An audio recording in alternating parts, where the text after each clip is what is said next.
HealthNet, Regional Medical Director. So you said in your clinic you have a lot of patients in this new drug.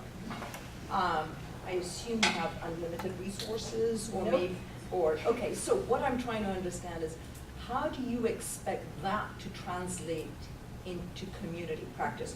Is your expectation for just cardiologists to be prescribing it? Or is there going to be like an algorithm? I mean, with 14,000 a year, I'm not sure. Yeah, that's a great question. Let me tell you, I have 1.5 FTE of an MA who does nothing but prior auths for these. So I think it will be limited to lipid clinics. Not every practice can have some sitting around just filling out those prior auth forms. And while we've got virtually 100% approved for PCSK9 inhibitors, co-pays have been as high as $400 a month. So there's different ways of limiting access. So either ways make it really, really hard. So cost and access are going to be huge for these drugs. If the company and the society can't figure out the cost and access question, I don't care if they, turn hay into gold. You're not going to get anybody to use it. Yes. Kind of comments. It seems like we're at a stage in our society where we're looking for a pill to treat every single problem. But can you comment on the role of non-pharmacologic approaches to managing? Oh my God, that's an excellent question because I'm a huge lifestyle believer. There's zero chance we're going to stem any of these epidemics with drugs. It's lifestyle from an early age. But the sad thing is once you get disease, lifestyle's not going to ever be enough. You're going to have to use drugs. But I wish if I could get, so we have a teen heart health program in our preventive cardiology program because way easier to lay down good habits young than break bad habits when you're old. But it's, again, getting that message out for a lifetime of lifestyle is hard. It's really hard. Can I just interrupt for just a moment? So lifestyle can get you only so far. I'm somebody with genetic issues with cholesterol, as you know, and so for the general population, I think that's true. But we need to be very careful with family hypercholesterolemia. FH, Yeah. absolutely true, which is why in our guidelines we put if your LDL is above 190, I don't care what your age, what your background, what if you ever had ASCVD, you get treated. High intensity statin, right then. Agreed. Yes. Dr. Watson, Jean Shadakri, HealthNet. Any of these members or patients you put on these medications, have you ever weaned them off either in dosage or completely removed the medication? So the answer is I have never, but you'll be, I am fascinated by this phenomenon. About a third of our patients that have come in specifically for PCSK9 are physicians or physician families.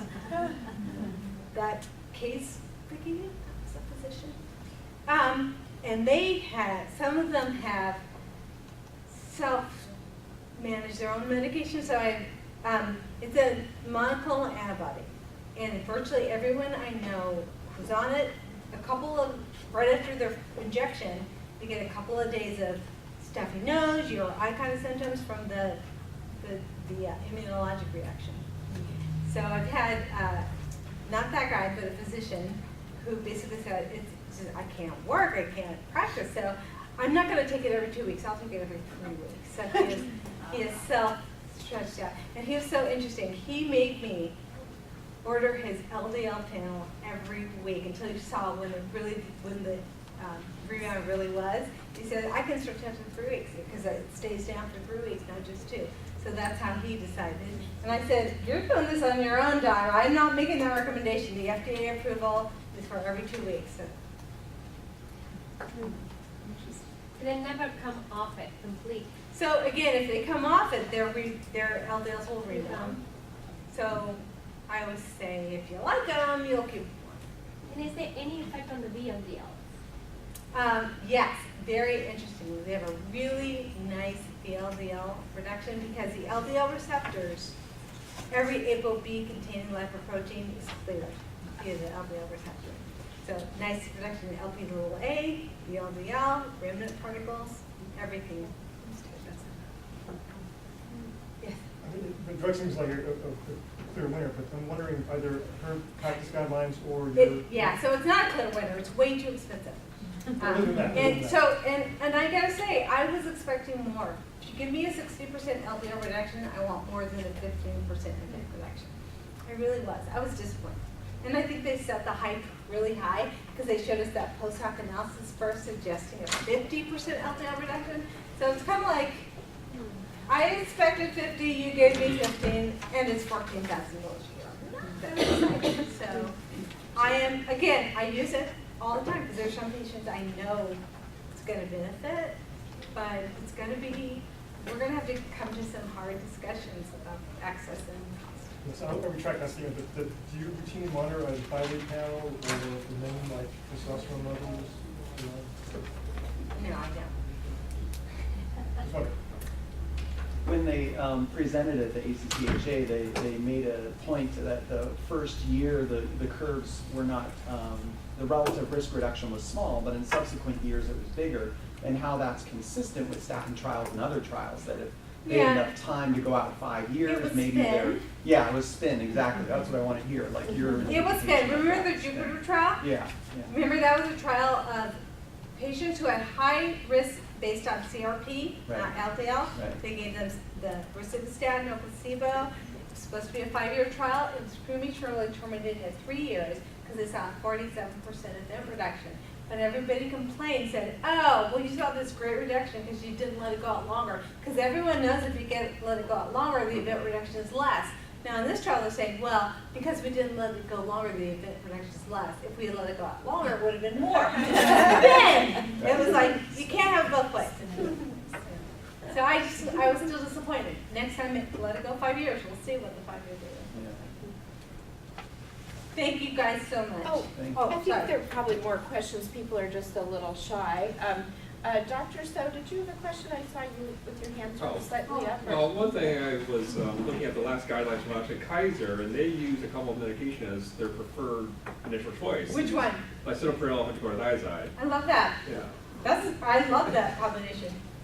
And one question I had is that beta blockers were the unloved child of DNC8, but does that mean, even that include the cardioselective beta blockers? So here's the thing. Nothing gets all of this. But the beta blocker data is all from atenolol. Because a long time ago, drug companies figured out they could make their drug look fabulous if they compared it to atenolol. So almost all of it is from atenolol. Some of it may be metoprolol, but almost all of it is atenolol. There's very little data from carvedilol or any of the new vasodilating beta blockers. And I think those will be a different story altogether, but we just don't have the data. So, and the other thing is, I know there are some patients where beta blockers is exactly what they need. And so I'm still using them, but did I answer your question? Yeah. Okay. Would you be willing to opine about which patients among those in the range that may be appropriate for the PCSK9 are most urgently needing to go on to The guy I showed you, recurrent cardiovascular events, on a statin, good LDL, ezetimibe. That's exactly the patient.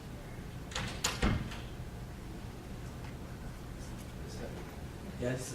Your name, please? My name is Stephen Van. I'm a pharmacy resident from Cedars-Sinai Medical Care Foundation. I just want to touch more on what your outlook in terms of this. I know you mentioned like in specific in lipid clinics as well as the cost of the issue. But what is the outlook? Are we expecting to see this if there was a guideline recommendation for that specific group? Are we expecting to see it more? Or is it kind of So the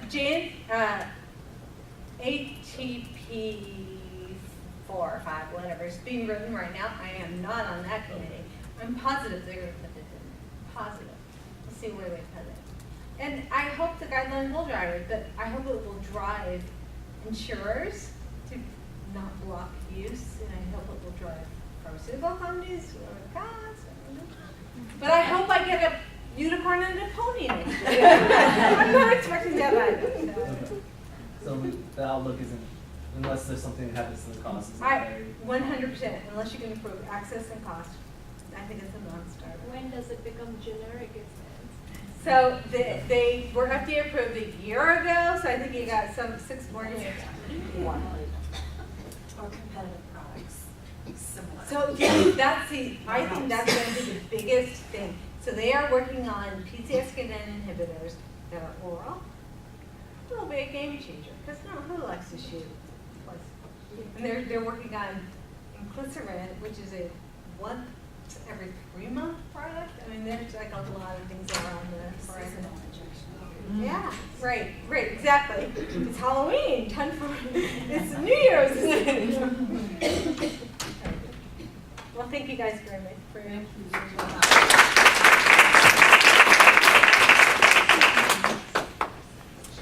So we're not breaking up right now, we're just done with the talk portion. So let's brainstorm a little bit in the room about what we're seeing in the gold bar chart data that you have at your tables.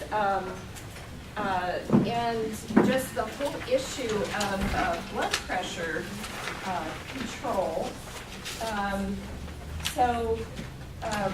In a pre-meeting that we had in this room, we noted that in Los Angeles compared to the country, we have a 14% higher death rate from coronary heart disease. Los Angeles compared to the country. And certainly Dr. Watson relayed the importance of blood pressure control. Unfortunately, we don't have a statin measure right now. So as you can see, there's a lot of variation among the medical groups. We don't have community clinic data, we don't have all data, but we have some indicators here that there is a lot of room for improvement. What you have in these packets is blood pressure control for anyone diagnosed with hypertension, also for diabetics, and there's a third category, and that's blood sugar control for diabetics. So with that, maybe we can hear from our co-chairs about what can we do to raise these scores. And maybe Ron Scott and Kelly Green can talk a little bit about how they raised their blood pressure scores, how you got your adherence so high. Like, what would you see the difference with, say, UCLA, who has fairly decent scores here, 70%, much better than many of the smaller groups. But how do we get from, say, the average that we see here to your 80-something%? Before you move on, can I just ask how this data was collected? I mean, was this like a one-time visit at the EHR or the clinical notes? How was this data? I'm not the expert on that. Dr. Scott Flynn, can I call on you to answer that question? I'm not an expert either, but I can give you a general idea. The data can be from a one-time visit. It's usually the most recent. It is the most recent visit. So if you have 12 visits per year, it'll take your last blood pressure, and that'll be the one that counts for the measure. But you need at least one visit to count, and that's all.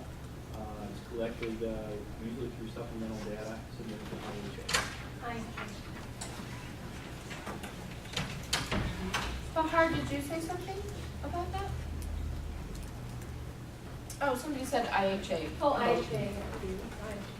Kelly Green just noticed that it says 2015 in the bottom right corner. So this data, our guess is it's probably NCQA HEDIS data that Office of the Patient Advocate gets it like later and posts it. But this is pretty old if it's 2015. But, So you the know, if you give us some process, ideas. yeah, I can say a little bit about the process. I can't talk about how they collected at the site.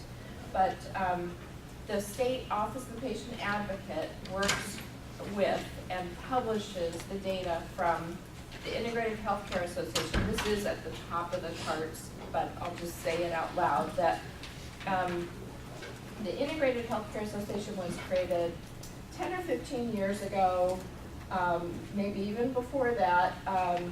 It was a group of purchasers, health plans, and medical groups that got together and decided on what data would be collected.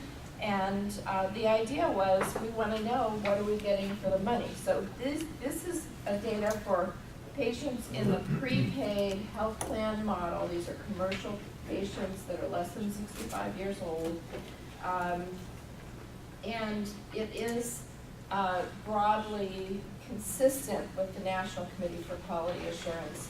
They try to make those things sync up so that the health plan and medical group data is similar. So once the process is delayed, and I think that may be part of your point, is that one of the ways that the San Diego University Best Practices was able to drive down rates of cardiovascular events quite significantly relative to the state was that the medical group, medical directors signed data agreements to privately, monthly, or quarterly, depending on how often they could get it together, share LDL control, blood pressure control, blood sugar control, and even when the National Committee for Quality Assurance and IHA backed off of LDL control, Tony DeMaria, the chair in San Diego, with the help of Dr. Duddle from Kaiser, so UCSD and Kaiser, insisted on keeping the LDL control measure going. And as we heard from Dr. Watson, that is a really important national debate going on about why is the measure, well, first of all, the LDL measure was pulled nationally from NCQA about the time when we saw the uptick in cardiovascular events. So if you don't give people clear targets, they don't know what to work toward, they look at things where they do have clear targets. So at least we have clarity on blood pressure control, a fair amount of clarity, that at a minimum, for the younger population, we want to keep it less than 140/90. So we do have data on that, we have consistent data. But as you said, it's old. So what they do is once a year, they collect the data. So this is performance year 2015 that was collected in 2016, was published in November of 2016, and we won't have new data until about November or December of 2017 for 2016. So to really drive quality improvement, clinical teams need fast, consistent, trusted data. And on the patient side, the patient motivation side, that's a whole different equation, but frankly, what we've learned over the years is that when blood pressure is not a chief complaint, even though it may be the thing most likely to kill the patient, it isn't necessarily treated. You mentioned 14% difference of LA with the country or something. I missed the point you made. Death rates. It's on this one, and it's the relative rates. Los Angeles is 116.7 age adjusted, and national is 102.5. So we produced this so recently, and it's so hot off the press that our co-chairs haven't had a chance to sort of quality check it, so I haven't distributed it to the whole group. But it's just a synthesis document that's pulled from public sources. So this figure of Los Angeles having a death rate from coronary heart disease, age-adjusted per 100,000 population of 116 per 0.7 compared to 102.6, is from a Los Angeles County Department of Public Health study. So it is 14% higher death rate. It's Patty, could you display that, what you're looking at, or is the data too new?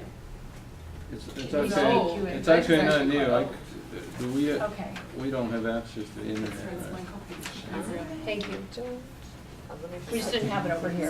So without looking at the chart that says that it's 14% higher, it is the Los Angeles Department of Public Health. I don't know what the Los Angeles Public Health underlying source was. Tony, can you talk about it a little bit? Yeah, so that statistic is actually part, we routinely track the mortality, death certificates. We use the multiple cause of death data from, nationally and locally, we all collect it. It's the death records. And so that particular stats actually is in one of the recent publications. I think it's the LA County Department of Public Health's mortality rates for 2013. It's a bit old. As you know, a lot of the mortality data set is actually usually 2 years older than what we'd like it to be. But we do track it, and yeah, the cardiac mortality from coronary heart disease continue to be #1 in the county, even though it's declined somewhat. If you look at the trend for 10 years, it's actually declined. And every time I've gone to do presentation, I always say, we try to take credit for it. But the truth is that part of it is prevention, but the other part is sort of what Dr. Watson's and the folks have been doing, which is just simply better patient care management and being able to take care of cardiac issue. But that being said, it's still a problem. It's still very high, and we know that if you look at that report, and I think I sent a link, and I'm happy to send it to everybody. If you look at that report, some of the groups that probably are contributing to that higher mortality rate are like the African American community, the lower income community. So there's like still a lot of significant sort of geographic and racial disparities and community disparities across LA County. So like, while percentage and proportion are actually doing better, and I think that's related to both better prevention, but also just better access to health care. Unfortunately for us, we still have a lot of pockets of community that just simply, which is not quite there. And the hope, of course, was when Affordable Care Act, when it came on board, that with everybody having health insurance, that would transpire to actually better access and decrease the disparity. But as you know, we don't know what that can look So just like. to put a little fine point on that, now this is 2014 data, this is not age adjusted, this is the Office of Statewide Health Planning and Development. So every single hospitalization and emergency room visit is recorded with an ICD-9 or 10 code to the State Office of Health Planning and Development. And for every ethnicity in Los Angeles compared to the state, we have higher rates here, with extremely higher rates for the African American population. So for instance, the California general rate of MIs, this is just MIs, this is not all cardiovascular disease, it's 132 per 100,000. And in LA, it's 142 per 100,000.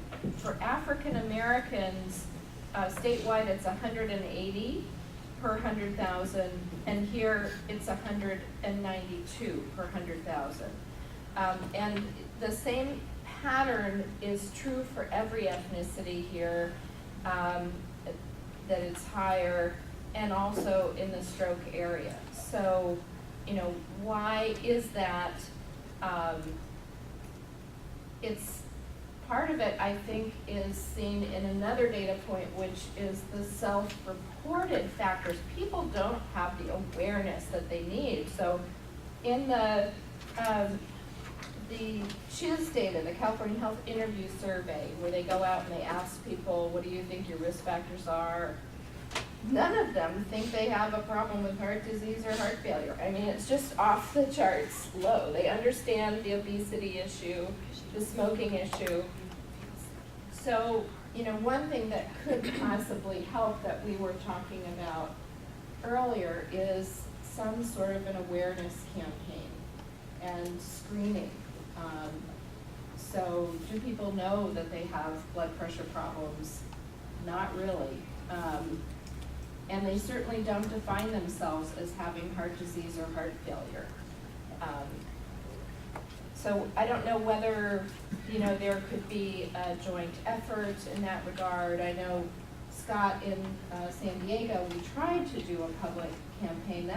We've spent a lot of hours on that. What's the status? There's still targeted effort that's going in southeast San Diego, which is identified as one of the hotspot areas in San Diego that has an opportunity for improvement there. So that is going forward. Not as much of a general campaign, though that is currently what is being considered at the executive committee. Did anything ever go up on the billboards from the Be There campaign? Be there, San Diego. Yeah, we worked to create it a few years ago, and it never, to my knowledge, actually. The billboards didn't go up, but we're using other methods to get the message out, including using local community resources such as the 100 Men Strong barbershops, the local churches. And that is very applicable here. So a targeted effort. Tony, can you talk a little bit about maybe what LA Public Health is doing with hot spotting?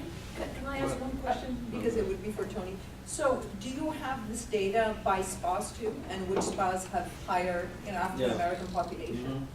So I guess those would be the areas that the campaign would be targeting, right? If it's public awareness. I mean, is that the direction? Let's hear from the group. Wait, you want me to comment on it? So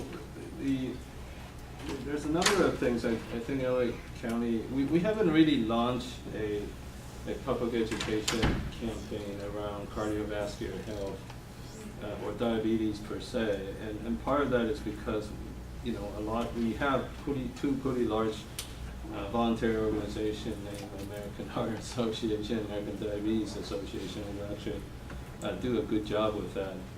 One of the things we've been trying to do is we've been trying to focus on sort of scaling and spreading of sort of practice models that might work better for trying to control like hypertension, which is like the precursor to a lot of this cardiovascular morbidity and mortality.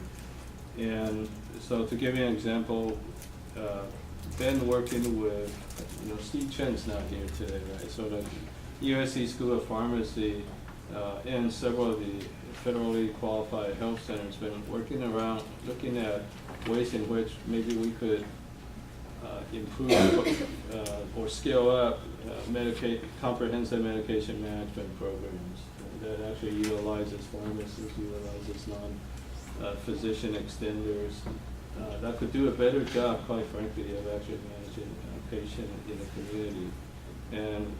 And also I think that fits with the current movement. Several of the health systems in LA, including Department of Health Services, have been moving towards patient-centered medical home models or team care approaches.